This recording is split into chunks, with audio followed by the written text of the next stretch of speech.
Jadi, kamu tahu apa yang mereka lakukan pada perempuan di Afghanistan kan? Seperti Taliban, apa yang dilakukan Taliban pada perempuan.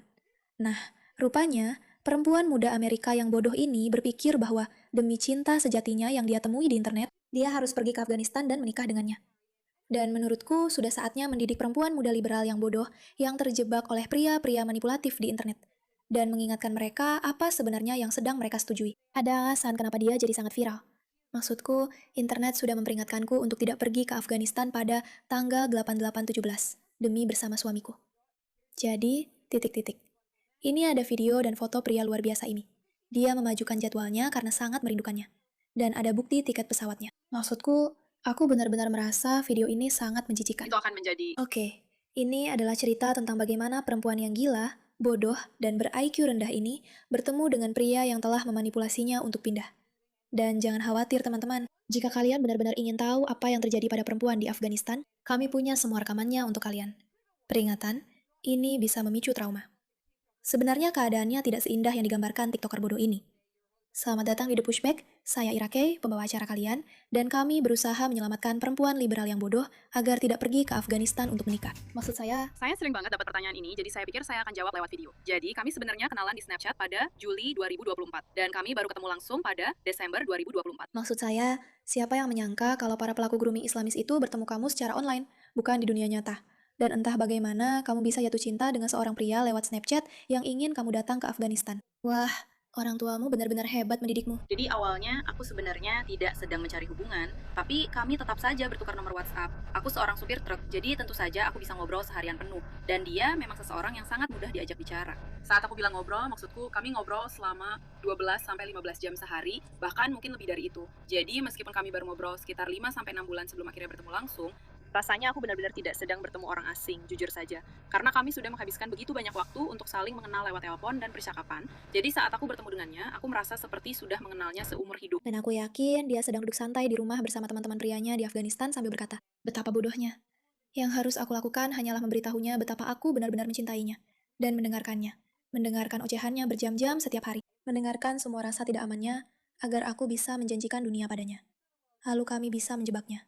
Dan dia akan datang dan menjadi budak kami selamanya. Aku yakin dia sedang duduk di sana mengobrol dengan teman-temannya tentang betapa dia sangat mencintai supir truk ini yang duduk berhari-hari tanpa melakukan apa-apa selain berbicara dengan orang asing di telepon. Maksudku, dan lihat saja bajunya. Tentu saja. Atur Oh, aku kata bisa melihat benda. sudah bahwa kita sudah menjalani hubungan jarak jauh. Ya, bukan 2 tahun penuh, tapi hampir 2 tahun. Wow, aku harus bilang ini adalah dedikasi dari pria yang sedang melakukan grooming ini. Ini benar-benar dedikasi. Dan aku sangat siap untuk bersama dia, entah itu di sini di Amerika Serikat. Aku menyebut ini Ya, sebagai aku nggak bisa kecerdasan. dengar itu. Maksudku, aku benar-benar nggak bisa dengan itu. Mungkin kita akan dengarkan ini sebentar lagi, karena ini adalah video tentang apa yang sebenarnya terjadi di Afghanistan. Dan mungkin salah satu dari mereka adalah dia. Siapa yang tahu? Di Afghanistan, perempuan dilarang bekerja, tapi tidak dilarang mengemis dalam cuaca dingin saat laki-laki lewat dengan kebebasan penuh. Oke, para perempuan ini duduk di sini. Kamu nggak bisa, kamu nggak bisa, kamu nggak bisa, ما أنا شاري kamu يا nggak مان. bisa mengenali siapa mereka, apa. Tapi mereka harus mengemis dari para laki-laki yang, omong-omong, sedang mengabaikan mereka. Benar kan? Benar-benar hanya mengabaikan mereka. Bukan berarti mereka memberi makanan, karena para perempuan ini tidak bisa bekerja dan tidak bisa melakukan apa-apa. Bagus juga para laki-laki membiarkan mereka duduk di luar berkelompok dan mengemis sisa makanan. Sekali lagi, lihat bagaimana para laki-laki ini tidak memandang para perempuan itu dan berpikir, oke, karena kita sudah mengambil semua hak mereka di masyarakat, kenapa kita tidak mencoba memberi mereka makan? Tidak mau melakukan itu. Maksudku, tidak mau melakukan itu. Maksudku, ini benar-benar membuatku marah.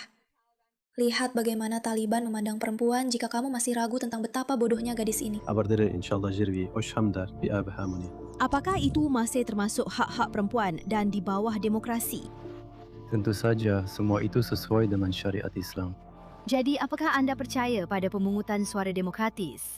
Apakah orang-orang akan diizinkan memilih politisi perempuan? Tentu saja. Mereka benar-benar tertawa ketika dia bertanya, apakah perempuan bisa mendapatkan suara demokratis? Apakah mereka bisa dipilih menjadi penguasa? Mereka menertawakan pertanyaannya, karena menurut mereka itu sangat bodoh, karena dia seorang perempuan. Tentu saja, itu dianggap bodoh.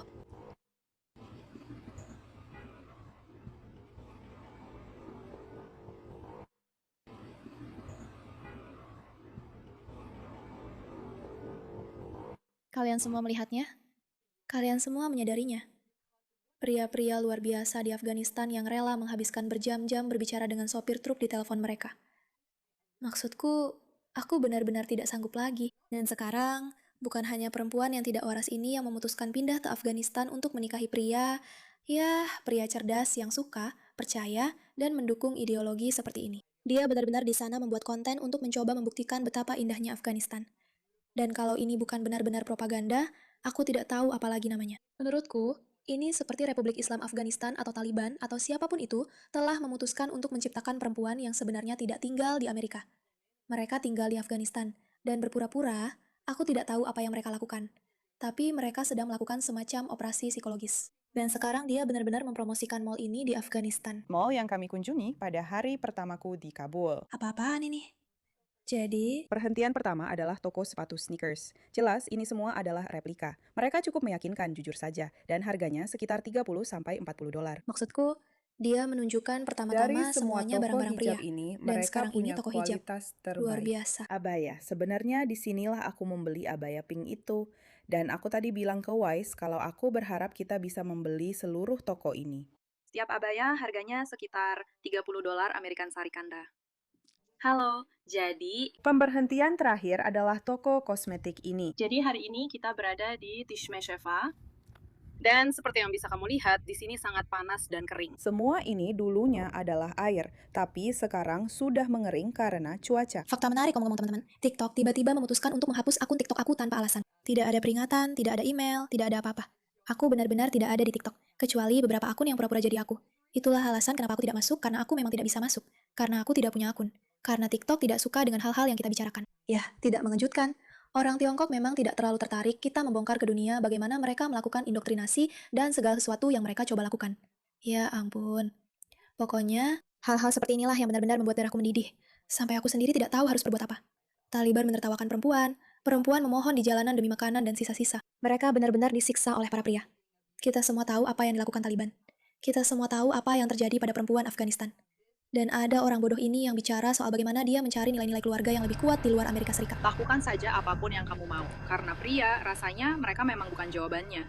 Seperti di Amerika Serikat, konten Red Pill, konsep 50-50, aku benar-benar tidak pernah bisa memahami itu. Dan aku merasa pria-pria dari negara lain, mereka dibesarkan dengan nilai-nilai yang berbeda tentang keluarga, kemitraan. Jelas sekali. Ya, seperti menyiksa mereka dan mengurung mereka serta tidak membiarkan mereka keluar rumah. Sejujurnya, setiap hubungan itu berbeda. Setiap pria juga berbeda. Ini hanya berdasarkan pengalaman pribadiku.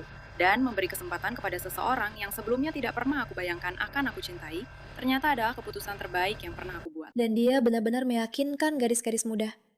Lihat betapa indahnya Afghanistan. Datanglah ke sini. Kamu bisa membeli sepatu sneakers lucu di sini. Aku tidak bisa. Maaf.